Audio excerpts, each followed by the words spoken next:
Felipe, y bienvenido a Contacto Directo. Lenin, un saludo para todos quienes nos están viendo y un buen día para todos. Las contribuciones temporales en el Ecuador de extraordinarias tienen poco o nada.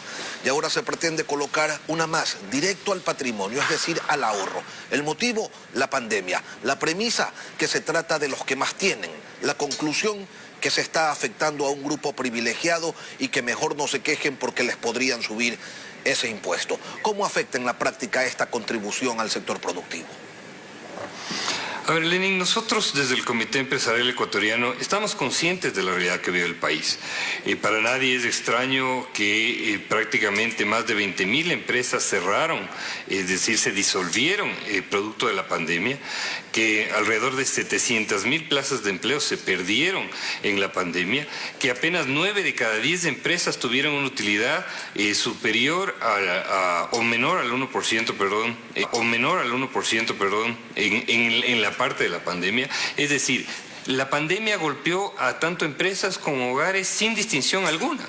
Y esa es una realidad que la vivimos no hace 3 años, no hace 5 años, hace apenas 5 o 6 meses seguíamos en una situación de no poder reactivar la economía.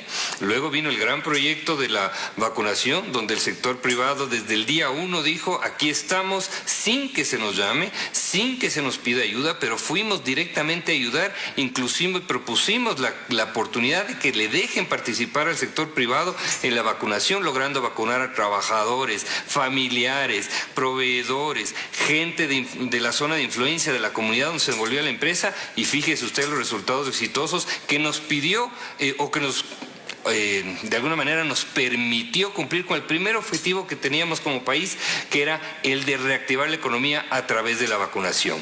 Ahora, dentro de este contexto, porque es importante el contexto histórico que estamos viviendo como el país, el sector empresarial y el Comité Empresarial Ecuatoriano representa sectores de todo el tejido empresarial ecuatoriano, es decir, exportaciones, construcción, turismo que ha estado tan golpeado, comercio que ha estado tan golpeado, servicios, etcétera, ¿no? Especial sobre el patrimonio, Felipe.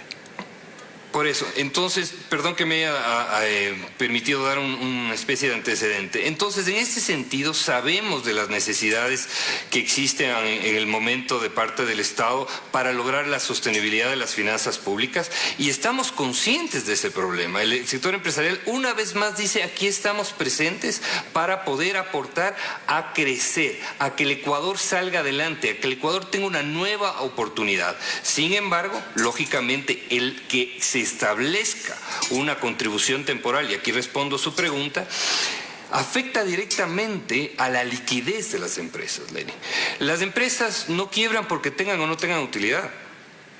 Las empresas quiebran o tienen muchas complicaciones cuando su liquidez se ve afectada, porque ahí uno no puede adquirir bienes, no puede adquirir servicios, no puede pagar a los trabajadores, no puede pagar a los proveedores, etcétera. Entonces tenemos que buscar un equilibrio entre la necesidad fiscal para sostener las finanzas públicas y dar estabilidad al país, pero también tenemos que buscar que haya un equilibrio con la reactivación productiva y con cuidar la liquidez de las empresas. Y la manera de recuperar esa liquidez sería incrementando el valor de los productos y de los servicios que ofrece el gremio productivo, y por ende sería la ciudadanía la que terminaría asumiendo ese costo.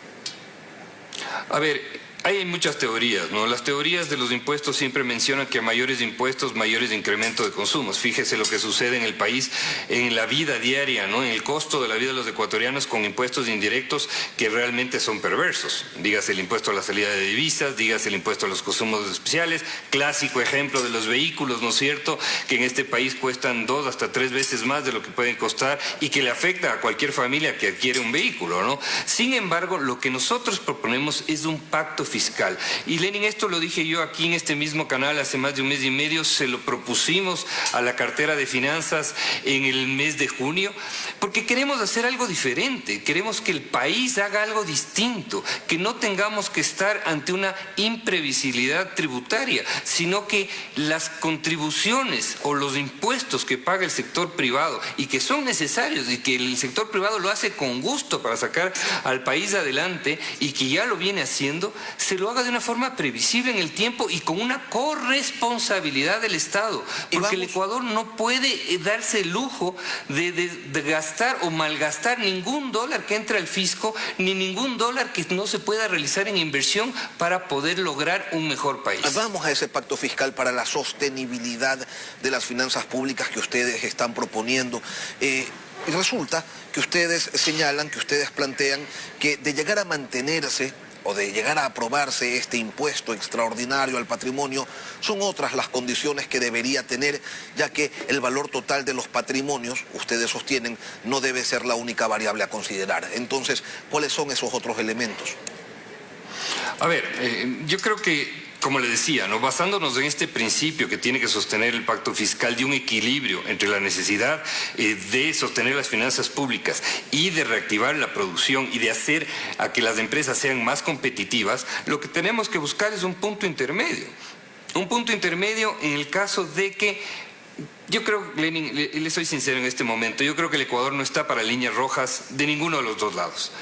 Nadie puede sentarse a conversar con líneas rojas inamovibles, porque el mundo ha cambiado a través de la pandemia, el Ecuador ha cambiado a través de la pandemia y necesitamos pensar en soluciones distintas. Entonces, ¿qué es lo que proponemos? Nosotros proponemos, en el caso no consentido de que la Asamblea apruebe estas contribuciones, que, ojo, valga y dicho sea de paso, ¿no es cierto?, esta sería una contribución sobre otra contribución que todavía estamos pagando, que se generó en el 2018. Tenemos la gran preocupación de la afectación de liquidez en marzo del 2022 con esta triple imposición que se podría llegar a generar, ¿no? La contribución que nos falta, la tercera cuota de la ley que se generó en el 2018, donde el sector empresarial ya contribuyó con más de 600 millones de dólares para arreglar los problemas del fisco.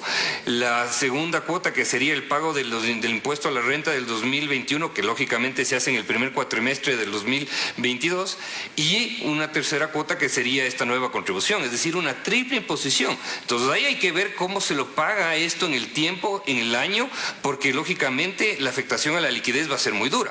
Entonces, si vemos que en el proyecto lamentablemente no se hace ninguna distinción entre empresas que tuvieron o no tuvieron utilidad, hay empresas que van a necesitar esa liquidez. Entonces, ¿por qué no buscamos la alternativa de dar un papel, una nota de crédito, un título valor que sea negociable en la bolsa de valores con castigo, redimible a 4 o 5 años? Es decir, que le permita de alguna manera cumplir el objetivo, a largo plazo de estabilización fiscal que busca el Ejecutivo, pero que también de alguna manera permita que las empresas no tengan problemas de liquidez, porque cuidado, se rompe esa liquidez y empezamos a tener más problemas. Entonces, ese equilibrio que tenemos que tener es muy importante. Felipe, ¿afectaciones en el empleo, quiebras? A ver, cuando, ya lo dije hace un momento, cuando hay liquidez, las empresas quiebran por liquidez, no por utilidades, y eso está clarísimo. Es decir, que no hay un problema en la cadena de pagos, ¿no? Eso es muy importante, ¿no? Entonces tenemos que cuidar que esa presión de liquidez no sea extremadamente fuerte. De ahí hemos visto que en el proyecto hay muchos elementos, y esto yo creo que hay que felicitar a la Comisión de la Asamblea, tanto a su presidente Daniel Noboa como a su vicepresidenta Vilma Andrade, por haber creado este espacio. Hoy a las 8:30 nos reunimos para discutir junto a la sociedad civil, a la academia, al sector productivo y a las autoridades alternativas para poder dar una salida, y estoy positivo de que el Ecuador podrá encontrar una salida para tener mejores días para el país. Y estaremos pendientes de los aportes y de los eventuales cambios que podría tener este proyecto de reforma tributaria. Felipe Rivadeneira, presidente del Comité Empresarial Ecuatoriano, gracias por acompañarnos esta mañana aquí en Contacto Directo. Gracias a ustedes, Lenin.